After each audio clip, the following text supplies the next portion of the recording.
我重申回沈家分家的那一刻，大伯正逼我交出王母留下的3間鋪子。上一世，我就是從這裡開始，一步一步走進私鹽案，最後死在牢裡。上一世的結局在腦中一閃而過，鋪子被奪，賬冊反咬，私鹽落在我名下。我沒有時間再為死過一次這件事失神，眼前這場族會就是第一個能改的地方。若我仍像上一世那樣死守所有權，大房只要等貨進我的倉，再拿着早備好的賬冊指我就夠了。這一次，我先把他們最想要的東西遞過去。祠堂裡幾雙眼睛都盯着我。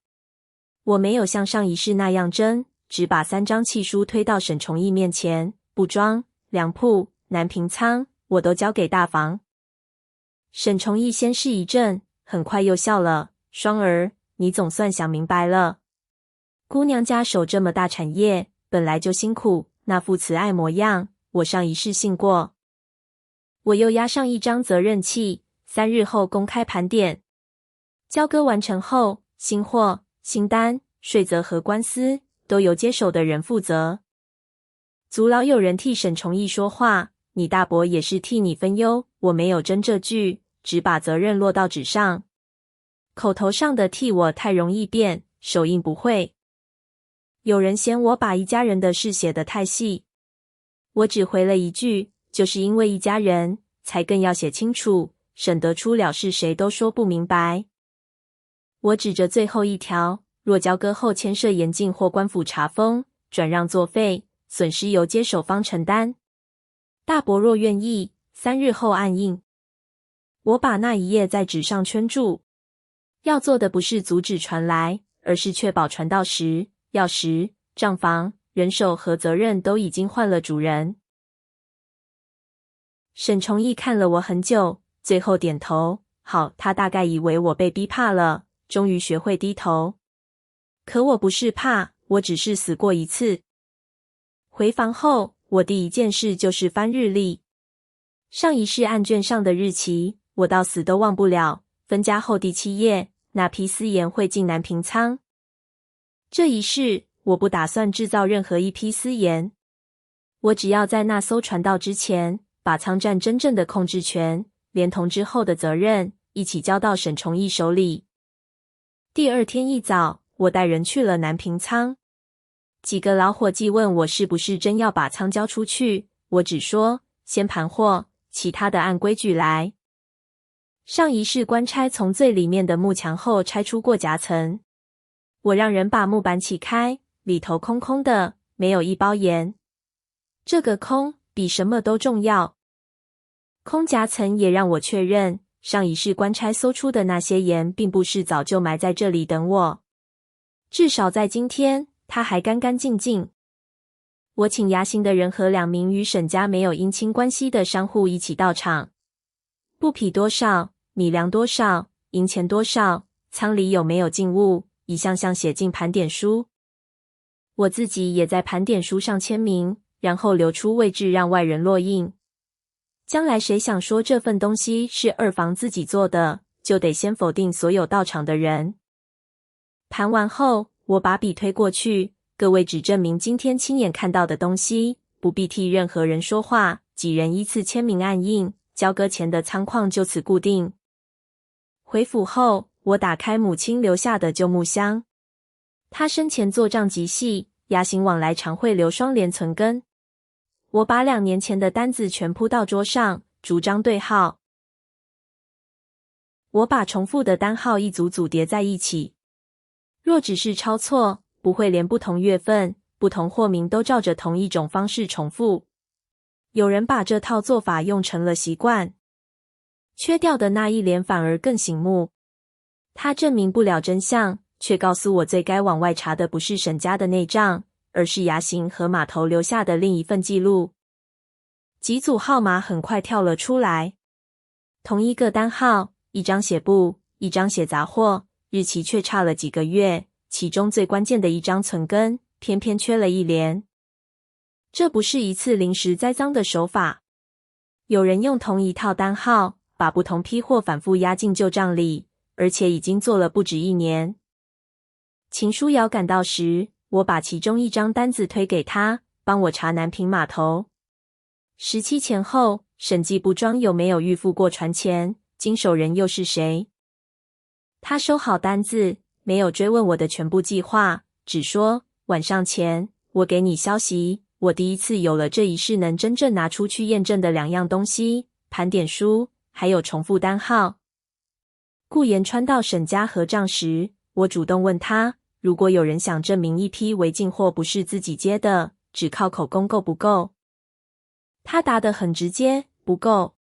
誰在什麼時候控制倉站，或什麼時候進出，誰下令接貨，3樣能扣起來，比10個人替你喊冤都強。我又問，若倉裡後來起了爭議，原主人和接手人都各說各話呢？顧延川只回，那就看誰能拿出第三方留下的時間。我把這句話記了下來。真正能救我的，不是再說一遍我沒做，而是讓責任落到可證明的時間和人手裡。正式交割那天，沈崇義把責任契看了2遍，忽然抬頭，設嚴禁作廢這一條，刪掉。我把契書折回去，不給任何模糊空間。這不是逞強，若核心條款在真正落印前被抽走，後面所有計算都只剩一場賭命。我沒有解釋，只把契書收回來，那就不交。沒有這一條，3間鋪子誰都別接。祠堂裡一下起了議論。族老勸我別為一句字眼鬧僵，沈崇義也盯着我，你還怕我害你不成？我回他，大伯若不打算碰嚴禁，何必怕他？他的手印壓下去時，我沒有催，也沒有露出鬆口氣的樣子。那張紙從此不再是我的打算，而成了他自己接受的責任。賬房交出去時，我把最後一份交割清單核完才離開。不是留戀，而是要讓交出去的是什麼和之後多出什麼分得清清楚楚。我知道自己在賭，若他真不簽，前面的局全的重來，可條款一刪，我就可能再一次替別人的貨背罪。這一步我不能讓。僵持片刻，沈崇義終究拿起印泥。他急着在原定傳期前拿到倉站，只能把手印按在責任契上。交割完成後，鑰匙、賬房和用人權一併交出去。大房當天下午就換了執業人，南平倉也掛上了新鎖。我站在倉門外看着那把鎖。從這一刻起，誰控制倉站，誰承擔交割後的新貨，已經不再是一句各說各話的家務事。秦書瑤很快帶回碼頭消息，他把抄下來的傳單放到我面前，審計部莊1個月前就付了定金，17頁靠案。我往下看，經手人只有3個字，趙管事。那時3間鋪子還在我名下，可替審計定船的人，卻是沈崇義最信任的倉運管事。秦書瑤指着定金日期，比交割早得多，我點頭。這正是我要的，船不是我送給大房的，是他們早就安排好，只是還沒到岸的。這份傳單證明了一件事，那艘船不是我臨時設局引來的，他早就在來的路上，只等人接貨。大房也在這時出手。組裡忽然叫我去前廳，地上擺着一隻空銀箱。沈崇義沉着臉，交割時少了800兩，事情沒查清，你先別出府。沈崇義把先留在府裡說得像一句照顧，可我太清楚限制行動意味着什麼。只要我錯過外面的船和賬，家裡就能替我決定真相。上一世，他就是先用賬目把我困在府裡，再等外面的證據全變成別人的說法。這一回，我沒給他第2次機會。收據上的官印和日期都在，800兩的去向沒有任何空白。這一次，他想靠一隻空箱子把我留在原地，連第一步都沒走成。我把3日前的稅銀收據放到桌上，800兩已繳商稅和碼頭稅。官印在這裡，大伯若不信，現在就能派人去查。我把假清單與舊存更迭在一起看，紅墨落筆的位置、編號的次序都一致。若趙管事只是偶爾替二房跑腿，這種習慣不該跨兩套賬一直出現。前廳安靜了片刻，沈崇義沒有再提扣我，可我沒有立刻走。我拿起那張失銀清單，右下角一串紅墨小字讓我停住。那種編號方式和母親就存根上的一長單號一模一樣。我抬眼看向他，多謝大伯，這張假清單倒替我指了條路。失銀案沒困住我，反而把趙管事與舊違賬連在了一起。我和秦書瑤當即轉去城西衙行。城西衙行的櫃上，我把兩張貨單並排攤開，同一個號，為什麼有兩個日期？掌櫃眼神躲得很快，只說商戶往來偶爾也會重號。秦書瑤敲了敲桌面，你們自己的號規，真能偶爾成這樣？我沒有問掌櫃是不是趙管事叫你改的，沒有證據的名字只會給對方退路。我只盯着兩份紙上已經存在的差異。我們順着紅墨編號再核一次，兩個日期版本確實都出自同一套衙行流程。這已經不是我母親舊賬裡的一個疑點。她怕的是沈家，不是我手裡這兩張紙。若今天逼她選邊，她很可能明天就改口。我要的是一份她想改也改不了的留底。可我一提作證，掌櫃立刻退了。沈姑娘，我小門小戶，沈家的事，我實在不敢摻和。正式申請一送出去，速度一定比私下拿證慢。可這份慢有代價也有好處，將來他進足堂時，不會變成某個掌櫃替沈雙說話。我沒有逼他，我把單子收好，只問，你們每月送存的官備副本，也能因為不敢得罪沈家就消失嗎？掌櫃的臉色變了，我當場按規矩申請調取那份副本。從這一步起，我要的就不再是誰願意替我說一句好話。私人證詞可以背下回去，官備留底卻有固定去處。只是正式程序需要時間，而沈崇義不會安靜等我把證據一份份湊齊。離開衙行時，我已經知道下一步最危險的不是查不到，而是對手發現我查得太深，先動手改局。回府路上，我看見沈若蘭披着斗篷從側門出去。上一世就是他在足堂上承認替我抄過出貨單，那幾張字跡幾乎把我釘死。只要看見他，我胸口還是會浮起上一世那場族審。當時他一句“我替雙姐姐抄過單字”，讓所有人都覺得我的筆跡再無可辯。我跟到後巷，看見趙管事在等他。第一個念頭是他仍在替父親做事，可下一句話讓我停在牆後沒有出去。趙管事壓低聲音：“夫人的藥，下個月還想不想要？老爺要你再照着沈雙的字抄幾張。”牆那頭沒有分贓，也沒有商量怎麼害我，只有一個女兒在求對方別停母親的藥。那一刻，我對上一世的記憶第一次產生了裂縫。沈若蘭的聲音發顫：“我不抄了。”趙管事只回了一句：“那你娘的藥，你自己想辦法。”上一世我最恨的人之一，原來也被人拿最在乎的東西掐着脖子。我重活一次，卻直到這一刻才承認，記得結果，不代表我看懂了每個人。我沒有要求沈若蘭立刻替我作證，也沒有拿我救了你娘跟她交換任何東西。她能不能站出來，是她自己的選擇。當晚，我讓人把若蘭母親接到城南安置。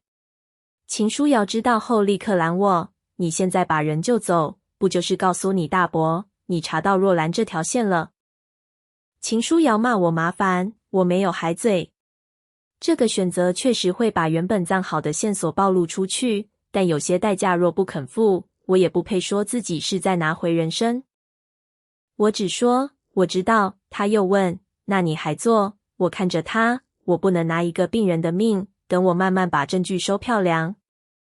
救人會讓布局提前暴露，這個代價我清楚。但如果重活一次，最後只是學會用別人的命換自己的勝利，那我和沈崇義又有什麼不同？那一夜之後，我對沈若蘭的恨第一次鬆動了。可同時，我也知道，大房很快就會察覺有人碰了他們最不想被碰的地方。第二天下午，秦書瑤推門就說：“傳期改了，不是17，今晚就到。”我站起來，為什麼現在才知道？他也火了，你只讓我盯17，從頭到尾都只告訴我一半，我怎麼知道改一晚就會要命？我追問改期從哪裡傳出來，秦書瑤只說碼頭已經開始準備夜裡靠船。這不是猜測，我們剩下的時間真的被砍掉了一整天。這句話像一記耳光。重生後，我一直以為，只要所有牌都捏在自己手裡，就不會再被背叛。結果我的防備，先讓我們晚了半日。把所有事說出口並不容易。那些死過一次才知道的東西，我原本連最可信的人都不願交出去，因為我怕任何一個缺口再次變成刀。我關上門，把整個計劃第一次完整告訴他，上一世的私言，這一世的責任契，為什麼一定要等貨在交割後入倉？3個典禮，交割時刻已經有契書和盤點固定，只要再拿到改期與接貨，對手就算燒掉貨，也很難把誰控制、誰批准一起燒掉。秦書瑤聽完只問：“所以今晚抓現行？”我搖頭：“來不及，也沒必要。我要抓的是不會因傳期改一天就消失的東西。”我第一次真正讓秦書瑤單獨去做關鍵的一半，不是因為風險變小，而是因為我終於承認，一個人把所有東西抓死，並不等於安全。我在紙上寫下3項：交割時刻、碼頭改期、艙門接貨。前一項已經固定，後2項今晚一定會留下痕跡。我對他說：“你去查船家改期保潔，我守艙門接貨時間。不要搶貨，也不要驚動任何人。”秦書瑤把紙折起來，這才像合作。我沒有反駁。這一次，我不是把最危險的部分全抓回自己手裡，而是真的把一半交給他。17這個重生記憶已經失效，可我反而比原來更清楚，真正能救我的，不是預知，而是任何人事後都改不掉的記錄。入夜後，我和秦書瑤分頭去了南平碼頭。風很大，提前靠岸的貨船還是出現了。一包又一包粗布貨被搬上岸，外頭寫着棉布。其中一包落地裂了角，白色鹽粒從縫裡灑出來。貨包破開的瞬間，我沒有衝出去。眼前這批鹽本身重要，但我更不能因為急着證明自己，反而讓人說是我在現場操弄了貨物。我沒有靠近，只把時辰牢牢記住。上一世要我命的那批東西，這一次是在沈崇義接手倉站之後才落地。倉門的人、時間和新職業人的記錄都對上了。這些人是在交割後才由大房換上的，誰也不能再說他們仍受我指使。南平倉門口，趙管事親自點貨。交割後新換的職業人站在旁邊，在接貨簿上寫下記錄。這就夠了。貨怎麼包，裡面多少鹽，都不是我當下最該冒險去搶的東西。我只需要讓時間、控制人和接貨行為能對得上。我把那方印的位置記牢，它不是抽象的大伯可能知道，而是一個實際批准痕跡。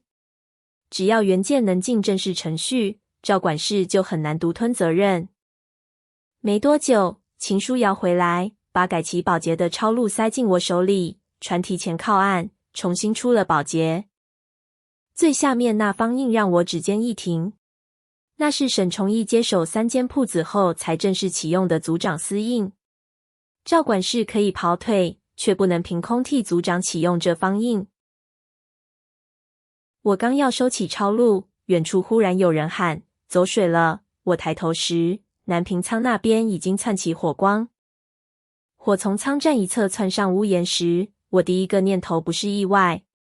沈崇義已經看見我出現在碼頭，他要把貨和賬一起燒掉。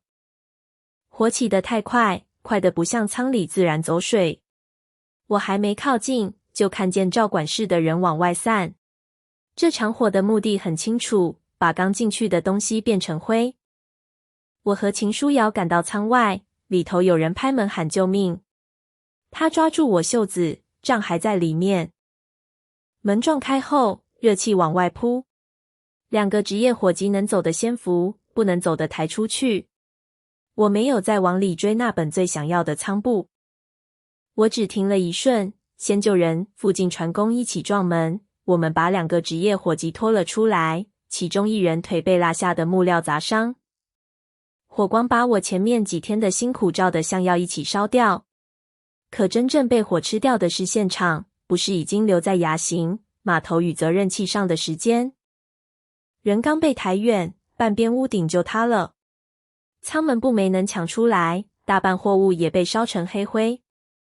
秦書瑤站在我旁邊問：“後悔嗎？”我看着火場，只說心疼，但不後悔。這就是沈崇義的反擊，不是只毀正，而是先替火災安排一個說法。他要所有人先相信，是我後悔交產才燒艙。上一世那些人為了保自己的利益，可以把我的命當一張沒用的紙。我若為了一本賬把別人的命留在火裡，這場復仇就算贏了，也不是我要的。可代價立刻落下來，最直觀的接貨部和大半司延誤證都沒了，沈崇義反而比我更快出手。天剛亮，組裡便送來通知，上午開組審。理由是我交產後心生反悔，夜裡縱火，企圖毀掉自己私運進鹽的舊賬。他以為火燒掉了我最後的路，可真正重要的盤點書、預付傳單、牙行副本申請和改期保潔，全都不在那座艙裡。我換好衣服，帶着能帶的文書去祠堂。這一次，我不準備求任何人相信我。足堂上，沈崇義把幾本焦黑舊賬放到桌中央，這些貨單都有你的名字。3間鋪子原本一直由你掌管，你認不認？我答：我認。以前是我管理。堂上立刻起了議論。他剛露出一點喜色，我便接着說：但我不認每一張假賬。上一世我在這種場面裡最急着做的，就是一遍遍說不是我。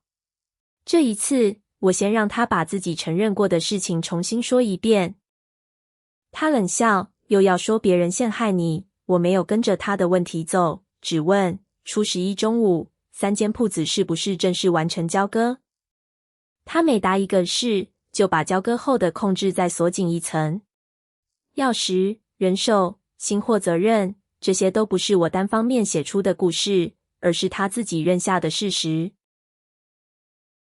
是，我在問，交割後，倉站鑰匙是不是大房接收？